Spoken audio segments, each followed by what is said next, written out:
உறவுகளுக்கு வணக்கம். சூடான உணவு, கிளியாத ஆடை, உழுகாத வீடு, இது மூன்றும் ஒரு மனிதனுக்கு அடிப்படை தேவை. இதை வழங்க வேண்டியது அரசுடைய கடமை, அரசியல்வாதிகளின் கடமை.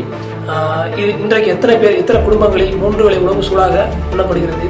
எத்தனை குடும்பங்கள் ஒழுகாத வீட்டில் குடியிருக்கிறார்கள்? எத்தனை மனிதர்கள் கிளியாத ஆடை உடுத்து கொண்டிருக்கிறார்கள்? இன்றைக்கும் இந்த நிலைமை தொடர்ந்து இருக்கதான் செய்கிறது. இன்றைக்கும் பல குடும்பங்கள் ஒழுகிய வீட்டுகளில், கூரை வீடுகளிலே, ஒழுகக்கூடிய கூரை வீடுகளில் தங்கி கொண்டிருக்கிறார்கள்.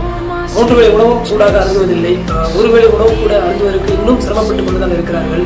கிழியாத உடை இன்றும் பள்ளிக்கு செல்லக்கூடிய மாணவர்கள், பெற்றோர்கள் அனைவரும் கிழிந்த உடைகளை உடுத்தக்கூடிய நிலைமை இன்றுமே இருக்கிறது. இதற்கு முக்கிய காரணம் நம் அரசியல் மட்டுமே. தமிழ்நாட்டில் நடக்கக்கூடிய அரசியல் மட்டுமே முக்கிய காரணமாக இருக்கிறது.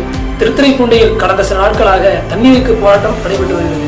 முத்துப்பேட்டையில் 100க்கும் மேற்பட்ட மக்கள் காலிக்குடங்களை வைத்து தொடர்ந்து தண்ணீருக்கான போராட்டத்தில் ஈடுபட்டு வருகிறார்கள். எல்லூர் சமத்துவபுரத்தில் 100க்கும் மேற்பட்ட மக்கள் தொடர்ந்து தண்ணீருக்கான போராட்டத்தில் ஈடுபட்டு வருகிறார்கள். திருத்துறைப்பூண்டி சாக்கையில் இருக்கக்கூடிய மக்கள் தொடர்ந்து தண்ணீருக்கான போராட்டத்தில் ஈடுபட்டு வருகிறார்கள். இதற்கு முக்கிய காரணம் என்ன? தண்ணீர் ஏன் தண்ணீர் என்பது நம் உரிமை, கேட்டு பெற வேண்டியது. நம் கேட்டு பெற வேண்டியதல்ல, அவர்கள் நமக்கு தர வேண்டியது. இது ஏன் நம்ம கேட்டு இதற்காக போராட்டம் நடத்தக்கூடிய அவலம் எங்கிருந்து உருவானது என்று சொன்னால் ஆளுங்கட்சி மட்டுமே. ஆளுங்கட்சிக்கு துணை போகக்கூடிய கட்சிகளும் ஆளுங்கட்சிகள் மட்டுமே. இதற்கான மாற்று என்பது இப்பொழுது மட்டும் நடைபெற்றுக் கொண்டிருக்கிறார்கள் என்று சொன்னால் இல்லை. பல ஆண்டுகளுக்கு முன்பாகவே தொடர்ந்து திருத்துறைப்பூண்டி பகுதியில் பல ஆண்டுகளாக தொடர்ந்து போராட்டம் நடைபெற்றுதான் வருகிறது. தண்ணீர் போராடும் போது தருகிறார்கள், பிறகு தருவதில்லை. திராவிட முன்னேற்ற கழக அரசு 5000 ரூபாய் பணத்தை மக்களுக்கு பல்வேறு உரிமை தொகையாக வழங்கியிருக்கிறது. இந்த 5000 ரூபாய் வைத்து தண்ணீர் அருந்த முடியுமா? எவ்வளவு நாட்களுக்கு அருந்த முடியும்? உணவு அருந்த முடியுமா என்று சொன்னால் கண்டிப்பாக அது முடியாது. ஆட்சியில் வருகின்ற சட்டமன்ற தேர்தலில் மீண்டும் முதலமைச்சரானால் உரிமை தொகை 2000ஆக கூடும் என்று அறிவித்திருக்கிறார். இந்த 2000 ரூபாய் வைத்து என்ன செய்ய முடியும்? தண்ணீர் பிடிக்க முடியுமா? உணவை உற்பத்தி செய்ய முடியுமா? மக்கள் சரியாக சிந்திக்க வேண்டும். 2026 சட்டமன்ற தேர்தலுக்கு திராவிட முன்னேற்ற கழக அரசு கொடுக்கின்ற அந்த 5000 ரூபாய் என்பது வாக்கிற்காக மட்டுமே தவிர நம்மளோட உரிமை கிடையாது.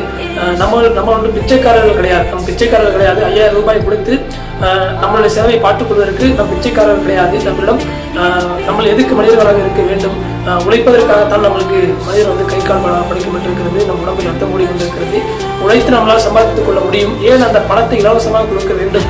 அதற்கான நமக்கான வேலை கொடுத்தால் அந்த வேலையை பார்த்து நம்மளால் சம்பாதித்துக் கொள்ள முடியும் என்ற ஒரு மனப்போக்கை நம் மக்கள் புரிந்து கொண்டு வருகின்ற 2026 சட்டமன்ற தேர்தலுக்கு சரியான முறையில் வாக்களித்து சரியான உறுப்பினரை தேர்ந்தெடுத்தால் மட்டுமே, சட்டமன்ற உறுப்பினர் தேர்ந்தெடுத்தால் மட்டுமே இதற்கான முற்றிலுமான ஒரு மாற்றம் உருவாகும் என்பதை தெரிவித்துக் கொள்கிறேன்.